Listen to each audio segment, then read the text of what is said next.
Assalamualaikum warahmatullahi wabarakatuh. Selamat siang. Kami di sini akan mempresentasikan PPT kami yang berjudul analisis soal tes hasil belajar, tingkat kesulitan dan daya pembeda. Yang beranggotakan yaitu Citra Adinda Amalia, Estria Lorenza, saya sendiri, dan Fadia Salsabila. Bahasan yang pertama yaitu adalah taraf kesukaran. Taraf kesukaran, bilangan yang menunjukkan sukar dan mudahnya suatu soal disebut indeks kesukaran atau difficulty index. Besar indeks kesukaran antara 0,0 sampai dengan 1,0. Indeks kesukaran ini menunjukkan taraf kesukaran soal.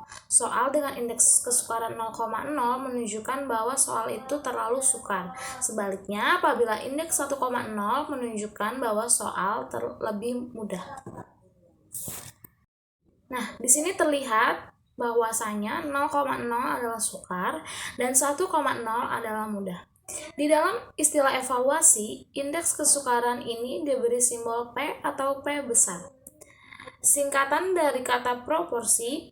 Dengan demikian, maka soal dengan P sama dengan 0,20, sebaliknya soal dengan P sama dengan 0,30 lebih sukar daripada soal dengan P sama dengan 0,80. Nah, adapun rumus dalam mencari P tersebut adalah P sama dengan B dibagi JS, di mana P adalah indeks kesukaran, B adalah banyaknya siswa yang menjawab soal itu dengan betul, dan JS adalah jumlah seluruh siswa peserta tes.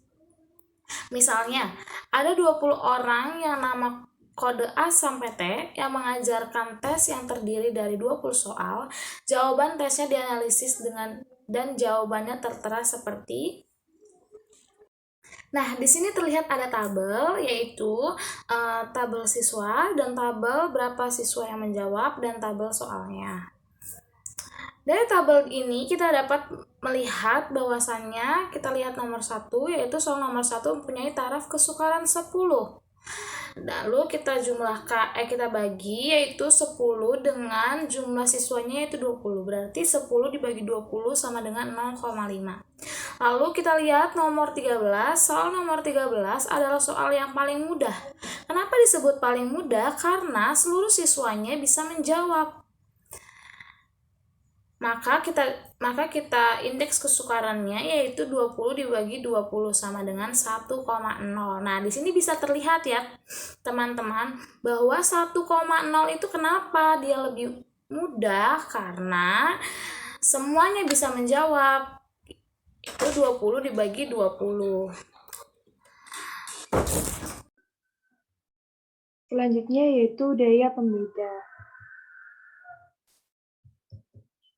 Daya pembeda soal adalah kemampuan suatu soal untuk membedakan antara siswa yang pandai atau berkemampuan tinggi dengan siswa yang kurang pandai atau berkemampuan rendah. Angka yang menunjukkan besarnya daya pembeda disebut dengan indeks diskriminasi atau yang biasa disingkat dengan D. Seperti halnya indeks kesukaran, indeks diskriminasi ini berkisar antara 0,00 sampai 1,00. Hanya bedanya indeks kesukaran tidak mengenal tanda negatif. Tanda negatif pada indeks diskriminasi digunakan jika suatu soal terbalik, menunjukkan kualitas tester, yaitu anak pandai disebut dengan kurang pandai, dan anak yang kurang pandai disebut dengan pandai. Dengan demikian, ada 3 titik pada daya pembeda, yaitu daya pembeda negatif, daya pembeda rendah, dan daya pembeda tinggi atau daya pembeda positif. Bagi suatu soal dapat dijawab benar oleh siswa pandai maupun siswa yang kurang pandai, maka soal itu tidak baik, karena tidak mempunyai daya pembeda.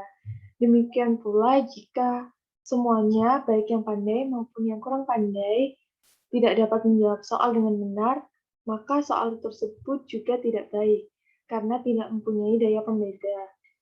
Nah, soal yang baik adalah soal yang dijawab benar oleh siswa yang pandai saja. Seluruh pengikut tes dikelompokkan menjadi 2 kelompok, yaitu kelompok pandai atau kelompok atas, dan kelompok kurang pandai atau kelompok bawah. Cara menentukan daya pembeda. Untuk ini perlu dibedakan antara kelompok kecil, kurang dari 100, dan kelompok besar, lebih dari 100.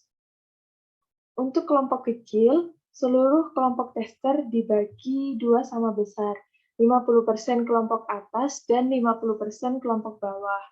Seluruh pengikut tes dideretkan mulai dari skor teratas sampai skor terbawah, lalu dibagi dua. Nah, untuk kelompok besar, mengingat biaya dan waktu untuk menganalisa, maka untuk kelompok besar ini biasanya hanya diambil kedua kutubnya saja, yaitu 27% skor teratas sebagai kelompok atas atau JA, dan 27% skor terbawah sebagai kelompok bawah atau JB. Rumus indeks diskriminasi. Nah, untuk mencari indeks diskriminasi ini, rumusnya yaitu dengan BA atau banyaknya peserta kelompok atas yang menjawab soal dengan benar, dibagi dengan JA atau banyaknya peserta kelompok atas, dikurangi BB, banyaknya peserta kelompok bawah yang menjawab soal itu dengan benar, dibagi dengan JB atau banyaknya peserta kelompok bawah. Lalu sama dengan PA, PA ini berasal dari BA dikurangi JA. Sama dengan banyaknya peserta kelompok atas yang menjawab benar. Dikurangi PB, PB ini dari BB dikurangi JB. Sama dengan proporsi peserta kelompok bawah yang menjawab benar.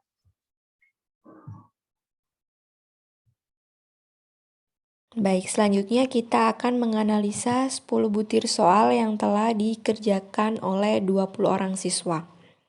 Hasil dari pengerjaan soal ini tertuang dalam tabel yang tertera pada slide. Di sini kita akan mengetahui berapa skor siswa yang telah mengerjakan soal. 1 di sini mengartikan bahwa siswa benar menjawab soal, dan 0 mengartikan bahwa siswa salah menjawab soal. Kemudian kita akan memperoleh data. Data di sini masih sangat tidak berurutan.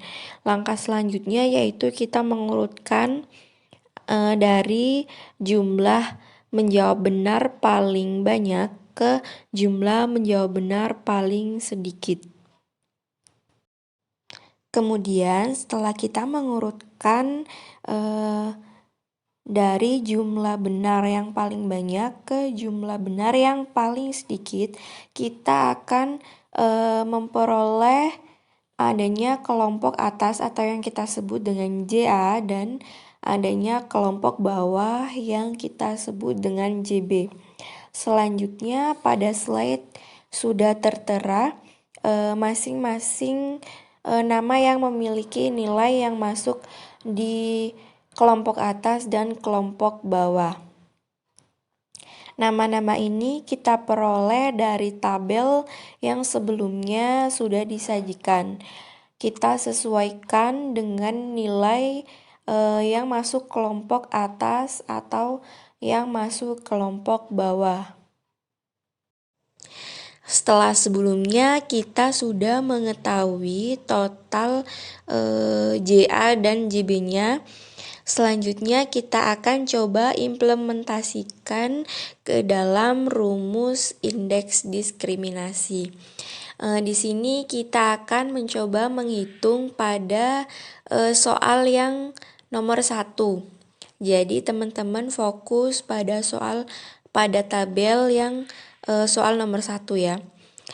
Di sini kita akan mendapatkan total benar dari kelompok A itu ada 8 siswa yang menjawab benar, dan dari kelompok B ada 3 siswa yang menjawab benar. Kemudian kita akan masukkan ke dalam rumusnya, yaitu BA per JA min BB per JB atau sama dengan PA min PB. Langsung saja kita masukkan, yaitu 0,8 dikurangi 0,3 dan hasilnya yaitu 0,5. Lalu angka 0,5 ini artinya apa? Yaitu berarti soal nomor 1 ini sudah termasuk kategori yang baik. Dari mana kita mengetahuinya? Yaitu dari kategori yang akan kita bahas pada slide selanjutnya. Selanjutnya yaitu klasifikasi daya pembeda. Setelah sebelumnya kita sudah menghitung menggunakan rumus indeks diskriminasi dan memperoleh angka 0,5. Seperti yang sudah saya jelaskan sebelumnya bahwa itu menandakan soal nomor 1 ini termasuk kategori baik. Dari mana kita mengetahuinya? Yaitu dari klasifikasi daya pembeda ini, di mana ketika kita memperoleh hasil perhitungan 0,0 sampai 0,20, itu artinya soal yang kita berikan termasuk kategori yang jelek. Selanjutnya ketika hasil perhitungannya ada pada angka 0,20 sampai 0,40, itu menandakan soal yang kita berikan termasuk kategori cukup. Jika total dari penjumlahan kita 0,40 sampai dengan 0,70, itu menandakan bahwa soal yang kita berikan termasuk kategori baik. Karena soal nomor 1 tadi kita menghitungnya memperoleh hasil 0,50, maka termasuk dalam kategori baik karena masih dalam ring 0,40 sampai 0,70. Selanjutnya ketika kita memperoleh hasil 0,70 sampai dengan 1, itu menandakan bahwa soal yang kita berikan termasuk kategori baik sekali. Namun ketika kita memperoleh hasil perhitungan negatif, maka sebaiknya kita tidak menggunakan soal tersebut lagi. Sekian presentasi dari kelompok kami. Untuk kurang dan lebihnya kami mohon maaf. Wassalamualaikum warahmatullahi wabarakatuh.